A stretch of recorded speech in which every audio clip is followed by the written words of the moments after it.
everybody's in good shape. I think we got a couple guys, and Adrian Baker is going to obviously miss camp.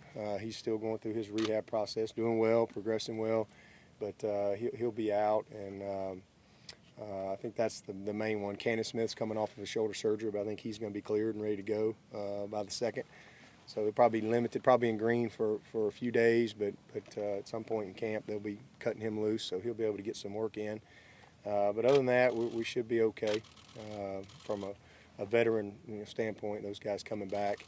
A lot of people will probably ask about Feaster because a lot of people know he had some shoulder surgery and he's been cleared to get back out there as well. So he'll be out there.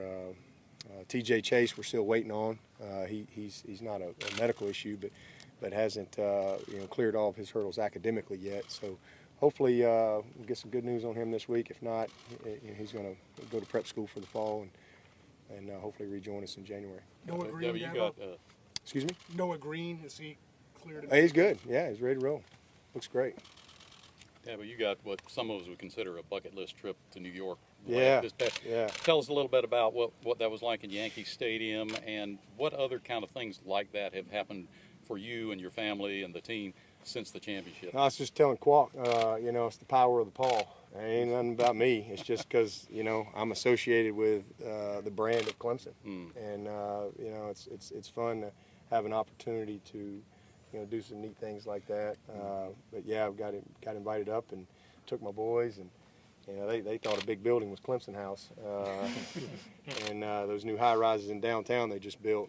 So pretty neat to see their reaction, to see the city, and then to be able to go to Yankee Stadium and get a tour. And the Yankees were very hospitable, and Coach Girardi spent a lot of time with us and got to meet his daughter and some of the players, and got to see Big Papi and A-Rod and all those guys. So it was really just a great experience, a lot of fun, and definitely a bucket list thing to tour that museum and see, all the Yankee greats, and you could just feel the tradition and the pride in that whole organization. So definitely a bucket list trip for me, and one I'm glad I was able to experience for my boys. Any other things like that have occurred in the last 7 months? Oh, not that I can recall.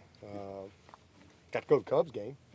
Me and my wife. Yeah. That was pretty cool. Wrigley Field. I'd probably rank that up there because I was up for the draft in Chicago, and although it was about 45 degrees in May, but that was pretty neat. Got to meet Joe Madden and a bunch of the players, and so that was a neat experience as well. Yankees fan, Red Sox fan, or Cubs fan?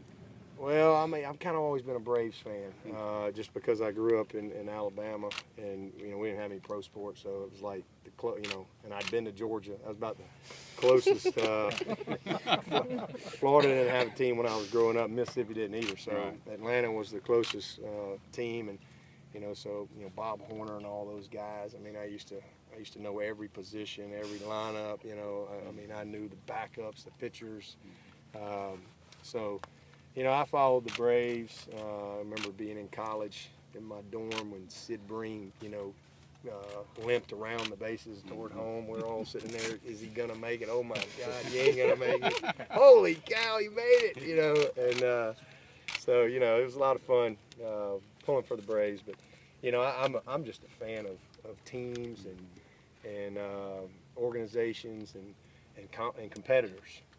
So I've always liked the Yankees too. I followed the Yankees as a kid, but that seemed like another world. That was like, that might as well have been in China. It was another world for me. So pretty neat to be able to experience. Seeing Thurman Munson. I remember as a kid, I loved Thurman Munson.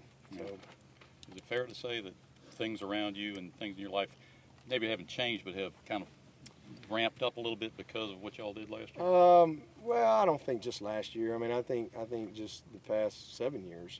We've been able to build a consistent brand. I think to be relevant at anything, you gotta be very consistent for a long period of time. And I think that's what's really. Yes, last year I think people maybe took a little closer look at Clemson, but. It's I think 7 years of building our brand, you know, we nothing's really different for us personally, other than, you know, maybe a few people recognize you from time to time, but I don't ever have a problem with that. I always enjoy meeting some great people. I met some great Clemson people walking around New York. Met a couple of recent grads, and I said, it's crazy. I got to go, you know, to a city of 20 million to meet you instead of seeing you at Chipotle downtown or something. So. Nice to have Mike back as another playmaker around the song. It's really nice, you know.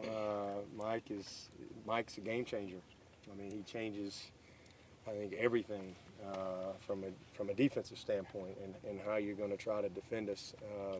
You know, we're in a much better spot offensively than we were this time last year. That's for sure. Going in, you know, we played 4 freshmen at wideout last year. You know, Renfro and Travion and Ray and Dion, and then we lost Mike in the first quarter of the first game. So a lot of, you know, tight end was I think we're going to be much better there this year.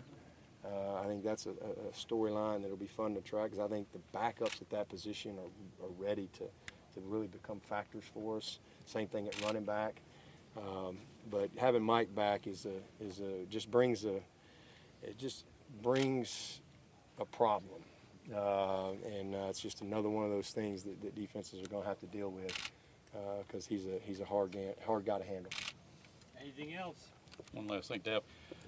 People kind of look at Clemson now because you played in that national championship game. Okay, Clemson is now on that elite level. But talking with Tony and Jeff and a couple of these guys, they said, you know, you have to build an elite team before you can get to that level and be recognized. Do you agree? Yeah, I think my message has always been the same. You know, I've never wanted to just have a great team. You know, I want to have a great program.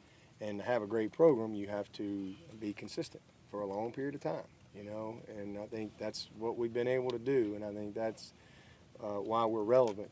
But ultimately, you know, we want to win multiple national championships.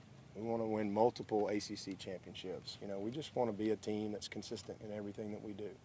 And as all you guys have heard me say many times, if we can be that consistent top 10, top 15 type of program year in and year out, then, you know, we're always going to have a chance. And I think that this is a year that, just like last year, we're one of those teams that has a shot. You know, I mean, a lot has to happen, but we got a chance. I think we've got a good roster. Again, we're young. We've got 10 seniors and 12 juniors, so 22 seniors and juniors. But there's some grown men that have great experience to draw upon, to provide great leadership for our young guys. That sophomore class might be as good as we've ever had. And a lot of guys, I think there's 27 of them, and probably 22 of them have got really good experience to draw upon.